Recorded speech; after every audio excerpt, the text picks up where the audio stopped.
Chapter 4, A Warning from God. One autumn day when I was still in primary school, our desk started to tremble and shake.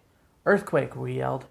We ran outside, some of us falling as we crowded through the narrow door and gathered around our teachers for safety and comfort, like chicks around a mother hen. A few of the girls were crying. We lived in a region where earthquakes happened often, but this felt different. Even after we returned to class, the buildings continued to shake. The rumbling didn't stop. Miss Ulfat, my all-time favorite teacher, told us to stay calm. She assured us that it would soon be over. But when another strong earthquake hit within a few minutes of the first, students were sent home. When I arrived home, I found my mother sitting in the courtyard, where she felt safest because there was no roof above her. She was reciting verses from the Holy Quran as tears streamed down her face. The aftershocks kept coming and continued past nightfall. And every time they did, my mother ran outside and insisted we go with her. My father told her not to upset the children, but we were already upset because the ground was shaking. The earthquake on October 8th, 2005, turned out to be one of the worst in history. It was a 7.6 on the Richter scale and was felt as far away as Kabul and Delhi. Aftershocks continued for at least a month. Our city of Mingora was largely spared, but the northern cities of Pakistan, including our beloved Shangla, were devastated. When we finally heard from our family and friends there, they said they thought it was the end of the world.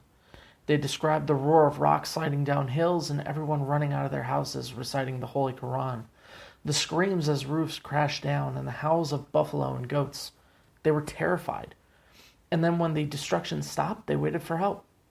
The government was slow to arrive, but help came immediately from rescue workers from a conservative religious group called the TNSM, or the Movement for the Enforcement of Islamic Law, led by Sufi Muhammad and his son-in-law, Malala Falzullah.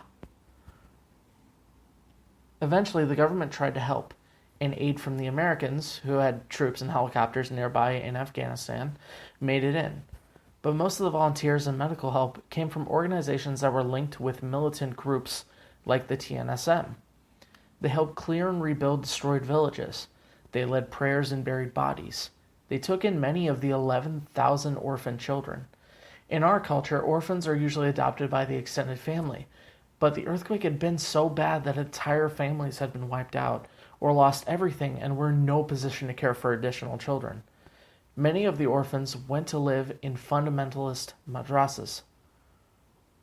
Mullahs from the TNSM preached that the earthquake was a warning from God. If we did not mend our ways and introduce Sharia or Islamic law, more severe punishment would come. The whole country was in shock for a long time after the earthquake. We were vulnerable, which made it that much easier for someone with bad intentions to use a nation's fear for his gain. That was Chapter 4. Moving on to Chapter 5 next. Bye, guys.